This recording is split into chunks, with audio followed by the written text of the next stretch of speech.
Comme tous les dimanches, un peu après 7h45, c'est la semaine du Lab. Le Lab, c'est le site d'info politique d'Europe 1. Bonjour Thibaut Pézra. Bonjour Maxime. On commence Thibaut avec le mot de la semaine. Illettré, 3 syllabes, une triste vérité et une première polémique pour Emmanuel Macron, le tout nouveau ministre de l'économie. Interrogé mercredi matin sur Europe 1, il aborde le délicat sujet de la fermeture de l'abattoir de Gade.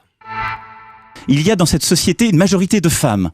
Il y en a qui sont, pour beaucoup, illettrés. Alors quoi ? Comment ça ? Emmanuel Macron qualifie les ouvrières de Gade d'illettrées. Quel mépris pour les classes populaires. Ça gronde à droite comme à gauche. Sauf que le Lab est tombé sur plusieurs archives et notamment, Maxime, celle de Michel Sapin. Le 18 février dernier, le ministre du Travail dit exactement la même chose devant des sénateurs et personne, ni à gauche ni à droite, ne s'offusque, comme l'impression qu'Emmanuel Macron avait besoin d'un petit baptême du feu. Oui, et cette petite archive du Lab sur Michel Sapin, on l'a ensuite retrouvée à peu près sur tous les sites d'info. Il y en a un qui a l'habitude d'être attaqué de toutes parts, c'est François Hollande. Attaqué par la droite, attaqué parfois dans son propre camp et attaqué souvent par la presse. Pendant sa conférence de presse justement mercredi, François Hollande a tenté de garder son humour face à ce que certains appellent le Hollande bashing. Depuis que je suis élu ici, président de la République, la presse est indépendante. Nous le voyons tous les jours. En tout cas moi. Là encore, François Hollande veut se démarquer de son ancien et possible futur adversaire Nicolas Sarkozy. Non, il ne critiquera pas les journalistes et il prononce pendant cette même conférence de presse le mea culpa de la semaine.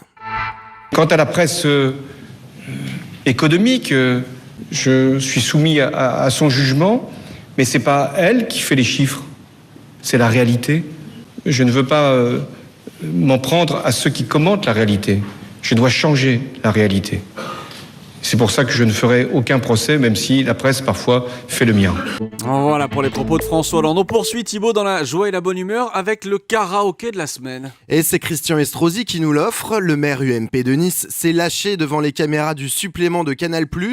À la soirée des jeunes UMP bat son plein. Le journaliste prête son micro à Christian Estrosi et là, Maxime, c'est le drame. Petit Barracuda. Un coup